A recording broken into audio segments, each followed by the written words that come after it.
Chronic obstructive pulmonary disease. Chronic, acute and chronic. Acute क्या है? अगर किसी डिजीज को होने में इमीडिएटली होगा और इमीडिएटली ख़त्म हो जाएगा। किसी डिजीज, कोई भी डिजीज अगर इमीडिएटली कॉज होगा और इमीडिएटली ख़त्म हो जाएगा तो उसे बोलते हैं एक्यूट डिजीज।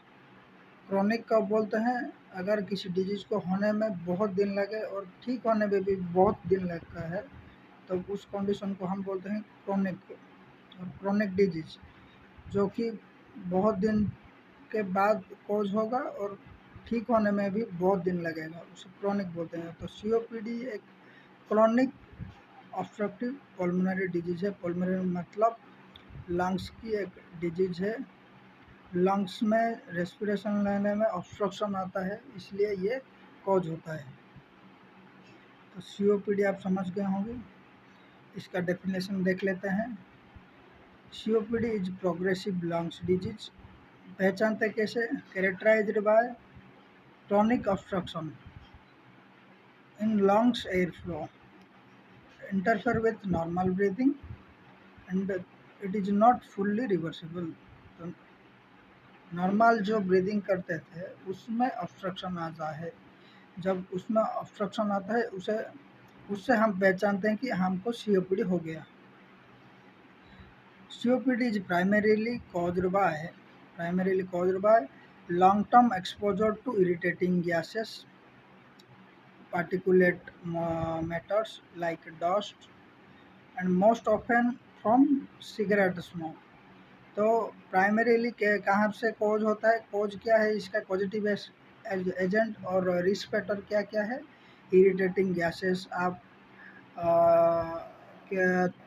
के सराउंडिंग में पोल्यूशन ठीक नहीं है, पोल्यूट एयर, अगर इरिटेटिंग गैस अगर आपके सराउंडिंग में है तो आपको हो सकता है। आप अगर कोयले की खदान पे काम करते हैं तो वहाँ पे भी आप उस कंडीशन में भी आपको सीओपीडी हो सकता है। और सिगरेट स्मोक कर रहे हैं, लॉन्ग टर्म में आप सिगरेट स्मोक कर रहे हैं तब भी आपको सीओपीडी हो सकता है। तो ये है उसका एजेंट, पॉजिटिव एजेंट। और प्राइमरीली कॉज्ड बाय, ये इरिटेटिंग गैसेस के वजह से कॉज होता है। उसके बाद देखते हैं सीओपीडी इंक्लूड्स, मतलब सीओपीडी में क्या क्या आपको हो सकता है, क्या क्या होता है सीओपीडी में। सीओपीडी में क्रॉनिक ब्रोंकाइटिस होता है, क्रॉनिक ब्रोंकियोलाइटिस एंड एम्फिसीमा, ये 3 कंडीशन होता है सीओपीडी में। तो ब्रोंकाइटिस, क्रॉनिक ब्रोंकाइटिस मतलब जो ब्रोंकियल ट्यूब में इन्फ्लेमेशन को क्रॉनिक ब्रोंकाइटिस बोलते हैं।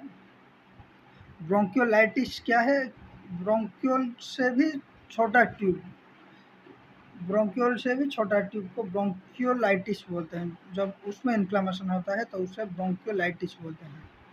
तो उसमें क्या होता है कि ब्रोंकियल की ट्यूब में एक्सेसिव म्यूकस प्रोडक्शन हो रहा है, जिससे कि ऑब्स्ट्रक्शन हो रहा है, सांस लेने में दिक्कत आ रही है, तो उसे बोलते हैं chronic obstructive chronic bronchitis, chronic bronchiolitis. Emphysema में क्या हो रहा था? एम्फिसीमा कब बोलते हैं? जब एल्वियोलर सैक में डैमेज हो जाता है, उस कंडीशन को हम बोलते हैं एम्फिसीमा। और सीओपीडी में क्या होता है? एम्फिसीमा, क्रॉनिक ब्रोंकाइटिस, ये दोनों कंडीशन होते हैं। जब एल्वियोलर सैक में अगर डैमेज हो गया होगा तो क्या होता है? As a result reduce surface area that available for gases exchange. Alveolar, आप जानते होंगे एल्वियोलर सैक में गैसेस एक्सचेंज होता है। अगर एल्वियोलर सैक में डैमेज होता है, उसकी सेल में डैमेज होता है, तो क्या होता है? जो सरफेस एरिया पहले था वो कम हो जाएगा। जो गैसेस एक्सचेंज के लिए जो सरफेस एरिया पहले रिक्वायरमेंट था, अभी उसका रिडक्शन हो जाएगा, तो गैस एक्सचेंज उतना नहीं हो पाएगा, जिससे कि सांस लेने में दिक्कत होगी। तो इसका पैथोफिजियोलॉजी क्या है? पैथोफिजियोलॉजी बोलता है इसका, सीओपीडी का, कि enlargement of mucus secreting gland, mucus secreting gland का बड़ा हो जाना और एनलार्ज हो जाना, जिससे कि ज़्यादा म्यूकोस सिक्रेट हो रहा है, जिससे कि सांस लेने में दिक्कत हो रही है और ऑब्स्ट्रक्शन आ रहा है उसे। और क्या हो रहा है, increase number of goblet cell. Goblet cell क्या है कि responsible for, goblet cell is responsible for mucosecretion. तो म्यूकोसिक्रेशन, अगर म्यूकोसिक्रेटिंग सेल का ज़्यादा होना, ज़्यादा हो जाएगा, उसका प्रोडक्शन ज़्यादा होगा तो क्या होगा, ज़्यादा म्यूकोसिक्रेशन होगा, जिससे कि एयर वेज जो पहले था वो उस नैरो हो जाएगा ड्यू टू म्यूकोस, इंक्रीज म्यूकोसिक्रेशन। सो सांस लेने में दिक्कत आएगा, जिससे कि सीओपीडी कॉज होगा। ये था इसका पैथोफिजियोलॉजी। इसके बाद इसका क्लासिफिकेशन देखते हैं।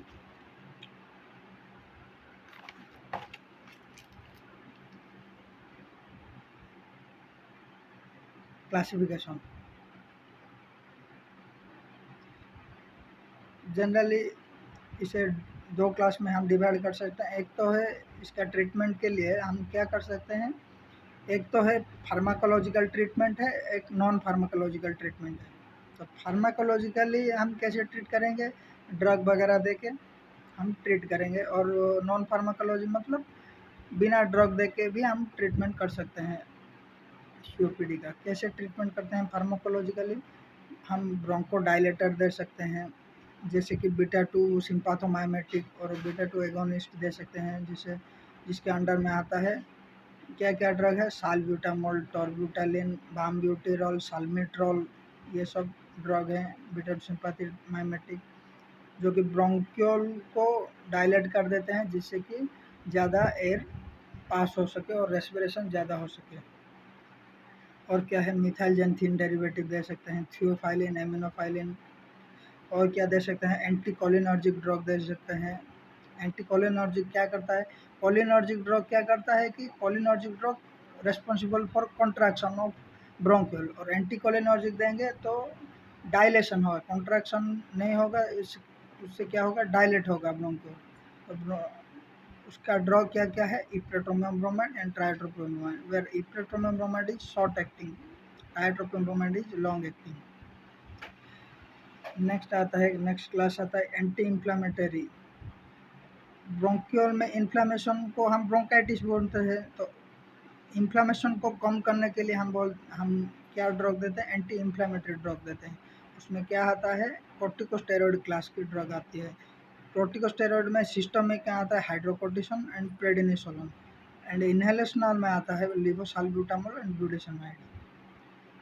और क्या ड्रग दे सकते हैं, एंटी सिक्रेटरी ड्रग दे सकते हैं, जो कि जब हमारा जो लंग्स में ज़्यादा, जो ब्रोंक्यूल में ज़्यादा म्यूकोसिक्रेशन हो रहा था, उसको रोकने के लिए हम एंटी सिक्रेटरी ड्रग दे सकते हैं।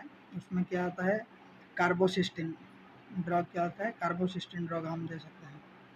Non pharmacological treatment, non pharmacological treatment में हम क्या कर सकते हैं, स्मोकिंग सीजेशन कर सकते हैं, और स्मोकिंग को क्वाइट करना पड़ेगा, जिससे कि सीओपीडी का ट्रीटमेंट हो सकेगा। एक दो दिन में तो नहीं होगा, अगर लॉन्ग टर्म में अगर आप स्मोकिंग को छोड़ देते हैं तो सीओपीडी ना होने का चांस बढ़ सकता है। और ऑक्सीजन थेरेपी हम दे सकते हैं, और पल्मोनरी रिहेबिलिटेशन, इसका मतलब है एक्सरसाइज, लंग्स से जुड़ी एक्सरसाइज हम कर सकते हैं, और एजुकेशन दे सकते हैं पेशेंट को, कैसे सीओपीडी में का ट्रीटमेंट करेंगे, उसका एजुकेशन दे सकते हैं। उसके बाद हम देखते हैं इसका एडवर्स इफेक्ट, कुछ एडवर्स इफेक्ट्स। एडवर्स इफेक्ट में आएगा, ब्रोंकोडायलेटर का एडवर्स इफेक्ट क्या आएगा, टाकीकार्डिया, ड्राई माउथ, ये सब। Tachycardia means increase heart rate, diarrhoea, weight loss, GI disturbance, ये सब था कुछ एडवर्स इफेक्ट। अगर वीडियो पसंद आया हो तो शेयर करें एंड चैनल को सब्सक्राइब करें।